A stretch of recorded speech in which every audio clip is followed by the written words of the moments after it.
The first time I heard this knocking was on a Sunday evening. It was already late.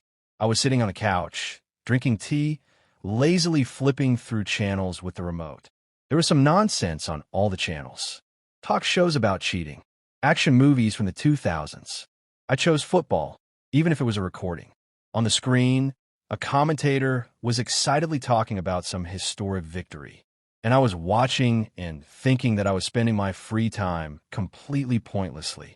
But I just didn't have the energy for anything else. And suddenly, a calm, quiet, but distinct knock on the door. Although there's a doorbell outside, it was strange. In the 2 years I had lived in this apartment, no one had ever come to me without warning. Our building was quiet and peaceful. No one wandered around in the evenings. The neighbors also weren't keen on socializing and at most politely greeted each other when they ran into one another on the stairwell. Who could it be? The knocking came again. I got up, walked to the door, and looked through the peephole. A beautiful woman was standing on the landing. You don't often see people like her in our building. An evening dress, brightly painted lips, hair like in a shampoo commercial. A black handbag in one hand, the other hanging by her side.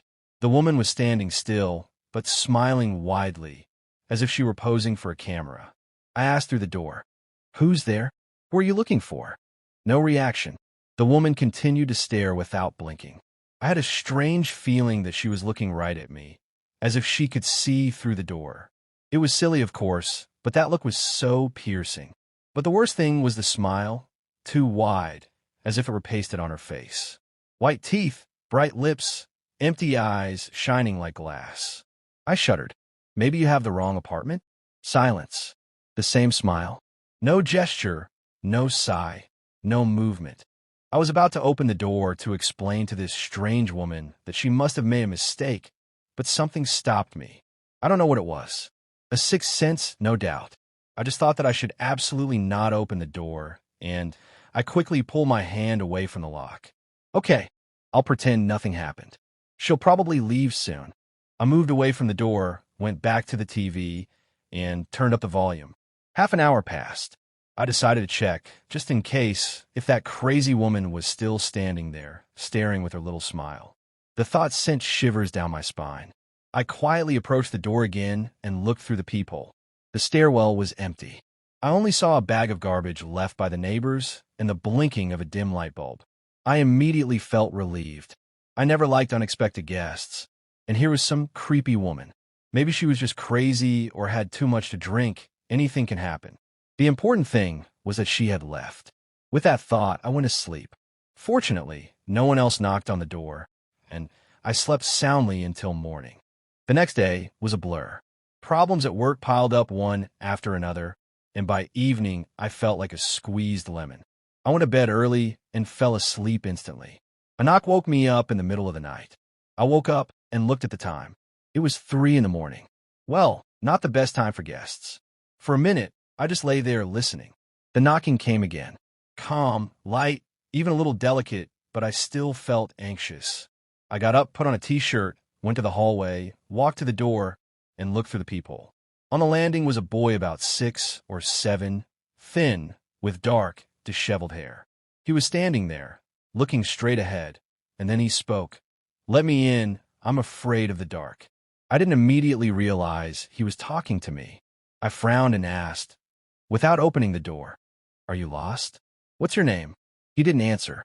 He just said again, in exactly the same voice, with the same intonation, "Let me in. I'm afraid of the dark. Let me in. I'm afraid of the dark." He kept repeating it, as if he wasn't a child but a doll with a single recorded phrase. I felt my shoulders tense. I thought, maybe it's someone's sick joke, or he's really lost and doesn't know what he's saying. But the boy wasn't crying or asking for help. He was just repeating the same phrase, as if a program had frozen. I slowly backed away from the door, then went back to the bedroom and lay down. I covered my head with a pillow and decided that someone else would deal with this boy. The neighbors would surely hear him and figure out what to do. And I didn't want to get involved in some shady business with a strange child who had inexplicably ended up in my building in the middle of the night, and besides, I had to work tomorrow. At least, I tried my best to convince myself that that was why I didn't open the door. Although, to be honest, I just felt uneasy about that child. Then I fell asleep. In the morning, I peered out onto the stairwell. The boy wasn't there. I had breakfast, left the apartment, and headed for the elevator. On the way, I heard the lock click on the opposite door. My neighbor Valera, a man in his 40s, came out. We sometimes greeted each other, but we didn't really know each other. "Good morning," I said. He looked at me and nodded. I hesitated, then decided to ask, "Listen, did you hear anything strange yesterday? Or rather, last night?" He narrowed his eyes. "Like what?" I shrugged, trying to sound as indifferent as possible. Some voices woke me up, or maybe I dreamed it. But really, I wasn't going to admit that I didn't open the door for a child because he scared me. It sounded like complete nonsense. The neighbor shook his head. "I didn't sleep at all last night, but I didn't hear anything. It was quiet," he said calmly, but something about his face made me uneasy.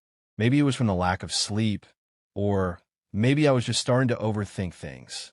But at one point, he seemed to wink at me, then again, first with one eye, then the other, several times.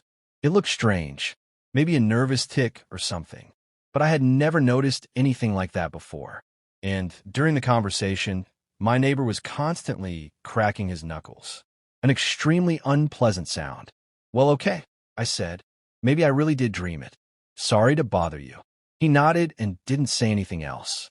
I turned away and pressed the elevator button, still feeling his gaze on my back. I turned around. He was standing by his door, not moving, as if he was waiting for me to leave. On my way to work, I wondered if I had really dreamed it all. Yes, I seemed to have woken up. I seemed to have looked through the peephole. But on the other hand, I had confused dreams with reality before, especially when I was very tired. Yesterday was a stressful day, and the night was hard.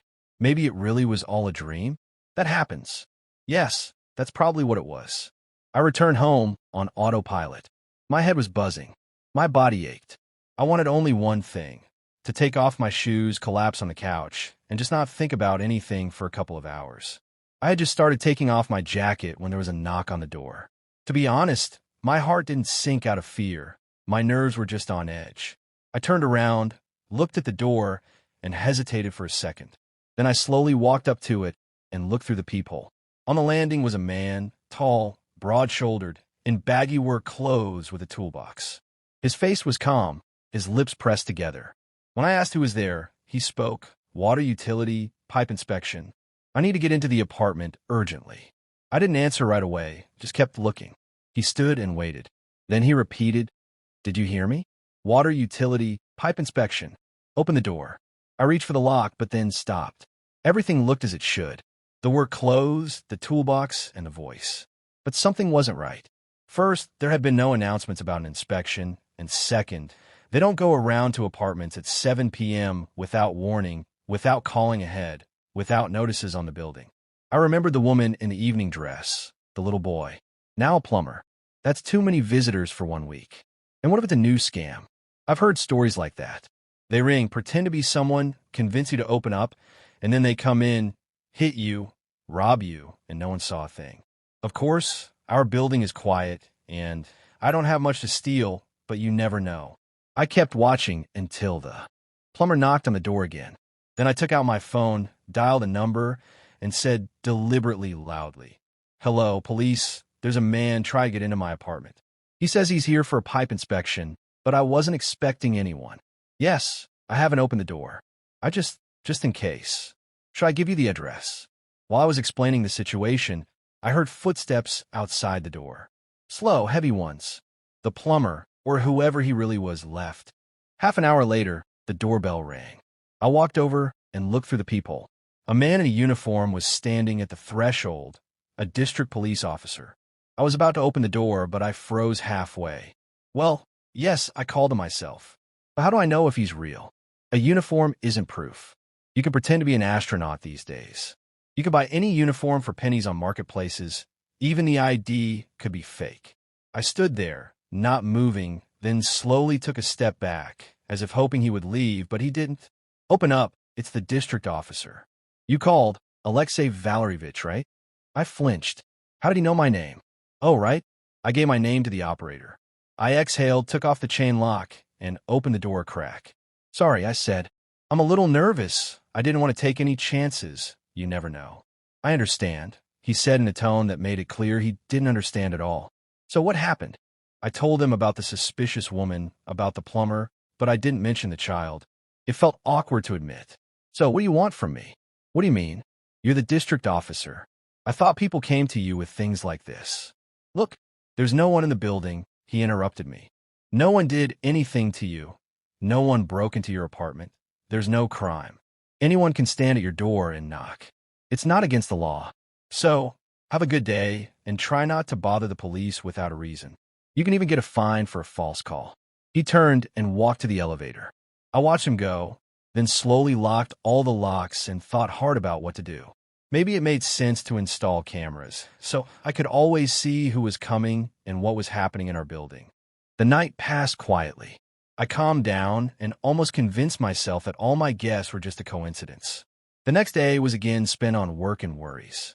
In the evening, I came home from work, turned on some music, tidied up the closet, put laundry in the washing machine, and was sitting on the floor with a mug of tea, sorting through old papers and receipts when someone knocked on the door. I froze.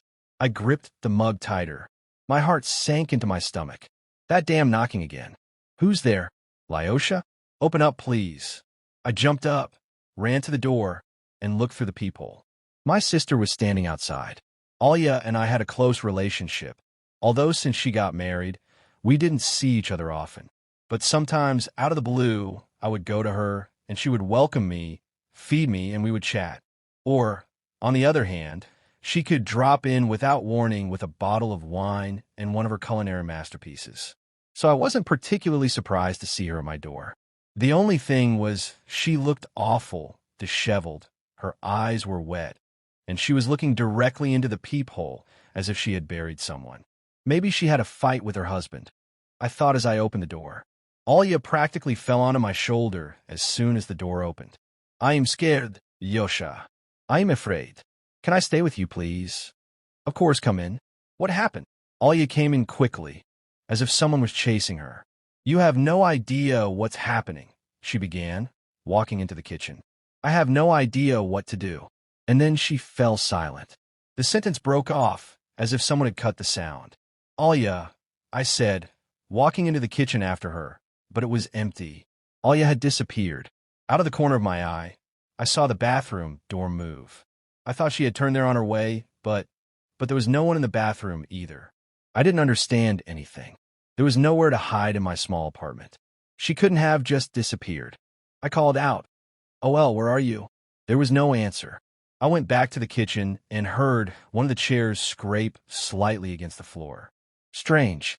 I walked over, wanted to put it back, but out of the corner of my eye, I noticed movement at the bedroom door. Something flickered, like a shadow. I slowly walked over there and opened the door. The room was empty. Suddenly, something behind the curtain moved slightly. I took a step toward the window and pulled back the fabric. Empty. The closet door creaked.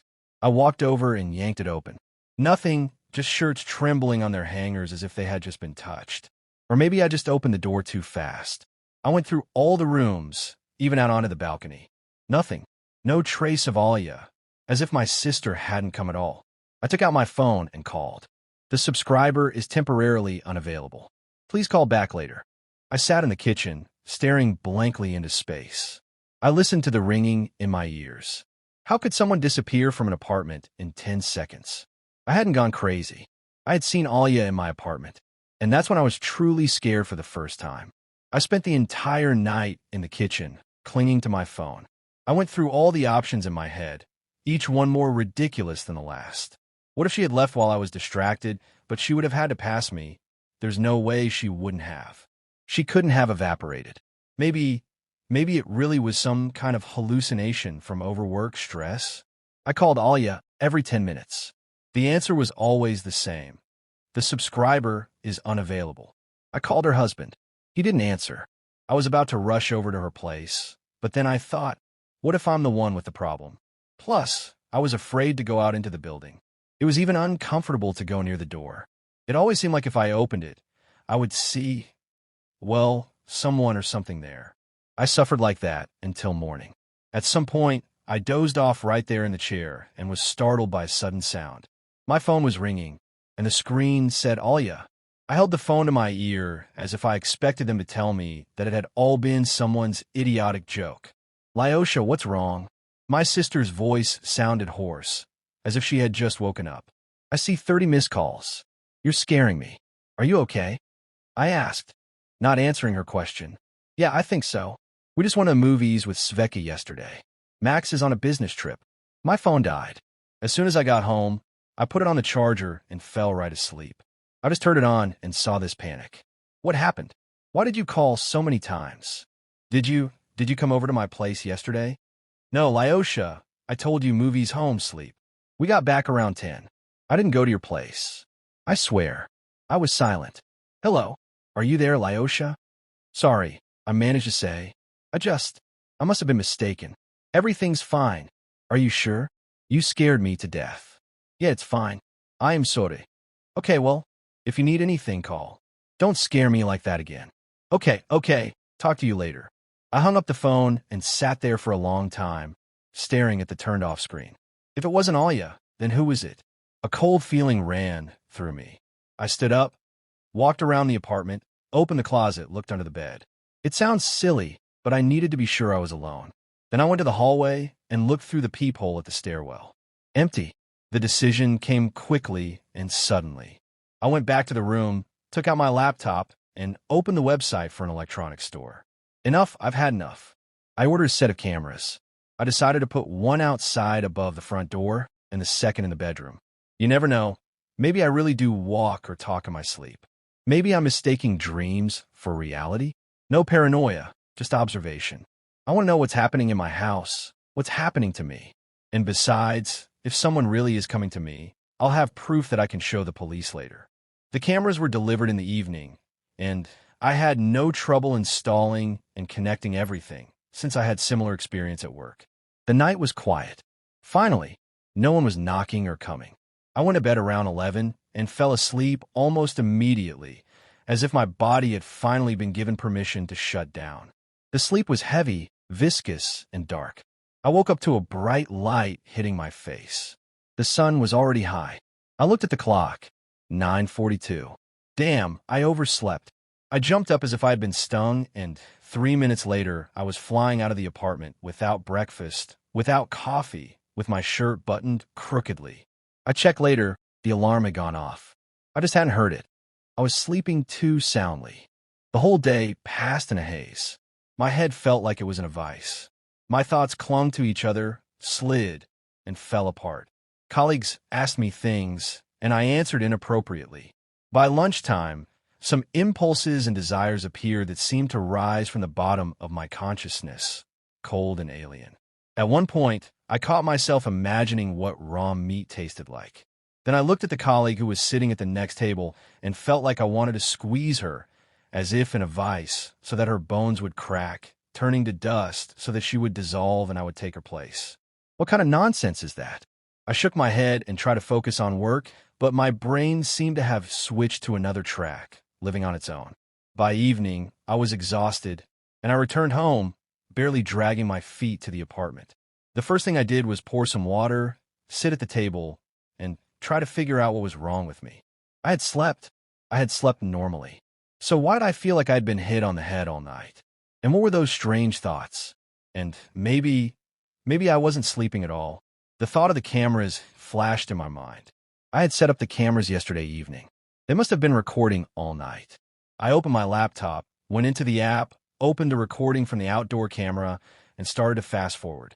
The whole night was quiet, no guests. No one appeared at the door, and no one knocked. Then I turned on the recording from the bedroom and started to watch. I was lying on my side, facing the wall. Everything was quiet. A few minutes passed and fast forward. Nothing. Then I noticed the closet door slowly open, as if someone had come out from inside. Half a minute later, the chair shuddered and moved slightly, as if an invisible person had passed by and brushed against it. The pages of the book I was reading before bed turned by themselves. I watched without breathing. Then silence. A long pause. Nothing happening. But then I noticed that the blanket next to me seemed to sag a little. It was almost imperceptible, as if someone very light and invisible had lain down right next to me, right up against me. I recoiled from the screen. A sticky horror spread inside me.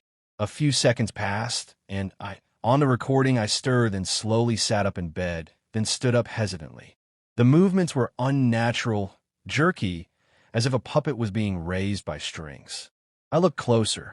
My body was swaying from side to side, like a pendulum, back and forth. My back was straight, my head was down. Then it slowly rose, and I saw my face. My eyes were open, staring into nothing. I fast-forwarded and couldn't believe it.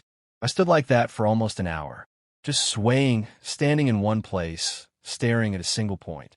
Then, suddenly, as if on command, I started cracking my knuckles loudly. Then I started to bend my joints, my arms and legs, as if trying to turn my body inside out. My neck twisted, my chin tilted unnaturally high. I was as if I was trying to climb out of myself, and then I hit myself in the face. First once, then again, so that my head shook from side to side. Then suddenly I laughed, aloud, loudly, disgustingly, madly, with my mouth open. The sound was such that I wanted to cover my ears with my hands. After that, on the recording, I lay back down in bed. A couple more minutes passed. The curtain moved slightly. The closet creaked and fell silent. After that, nothing. 2 hours later, I woke up, saw that I had overslept, jumped up, and rushed to work. I sat in front of the screen, unable to move, and I couldn't understand what was scarier, what I was doing in the recording or the fact that I didn't remember any of it. Closing my laptop, I just sat for a while, staring into space. There was a ringing in my head. There were no thoughts, just fears spreading through my body like a cold film. It can't be, it's not a dream. Something was in my apartment, and I don't know what it wanted from me, but I realized I had to get out, and as soon as possible. I stood up abruptly, grabbed my backpack, and started throwing everything in it. Documents, a charger, some clothes. I didn't care about anything else. The main thing was to leave, to get out of this apartment before it was too late. But halfway to the front door, I stumbled. My left leg gave way. I almost fell, caught my balance, leaned against the wall, and suddenly realized that I couldn't feel my right arm. It just hung by my side, heavy, not mine. I tried to wiggle my fingers. Nothing. No response, no pain. Nothing at all. No, I whispered. Not this. I gritted my teeth, stepped forward with my right leg, and pulled myself forward. My arm hit my thigh limply. With every step, I limped, moving forward with difficulty. I dropped my backpack. I didn't care about it anymore. The only thought in my head was, I let it in. It pretended to be a woman, then a boy, a man in work clothes, and finally my sister. And I let it in myself. I let it into the apartment, and now it wants to take over my body. My right leg also stopped listening. I fell to my knees, gasping for air. The fingers on my left hand began to tremble, finally, quickly, as if from a chill.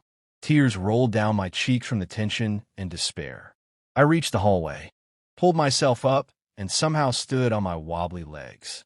My gaze caught on the mirror in the hallway. I looked and froze. My reflection was smiling. It was still my face, gaunt, pale with wet cheeks. But I was crying, and it was happy. I remember my phone. I had to call, ask for help.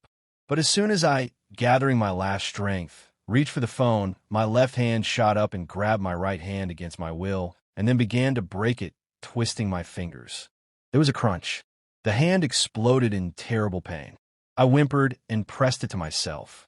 Or rather, I tried to, but it didn't work. Another crunch, and my right arm hung limply, as if broken in half. I wanted to scream at the top of my lungs, but suddenly I felt a new explosion of pain. My teeth pierced my tongue, bit into the flesh, and bit it off. Blood gushed from my mouth. I howled not with my voice, but with my gut, and I could barely hear anything anymore. Everything was swimming, being pulled into the darkness, like murky water in which I was drowning. Someone was laughing in my head, and that laughter echoed in the back of my head, in my temples, in every bone. I stood up, or rather my body did. I just felt everything like a passenger on a bus. I was inside, but I wasn't at the wheel. I understood that I was moving, that I was walking on the floor. Going to the kitchen. My legs, my steps, but I wasn't deciding anything. I was just a voice screaming in the void that no one was answering. The refrigerator a yank. Inside was meat, beef bought the day before yesterday, raw, red with a thin crust of fat. It grabbed a piece and gnawed into it. It tore with my teeth, chewed and swallowed. I felt the warm blood running down my chin, the muscles tearing under my teeth, the body rejoicing, but not me. I was somewhere deep inside, as if I had been put in a closet, locked up, and forgotten. There in the darkness, I was very tiny, shrunk to the size of a fingernail. There was almost nothing left of me, but I was still here. I had not disappeared.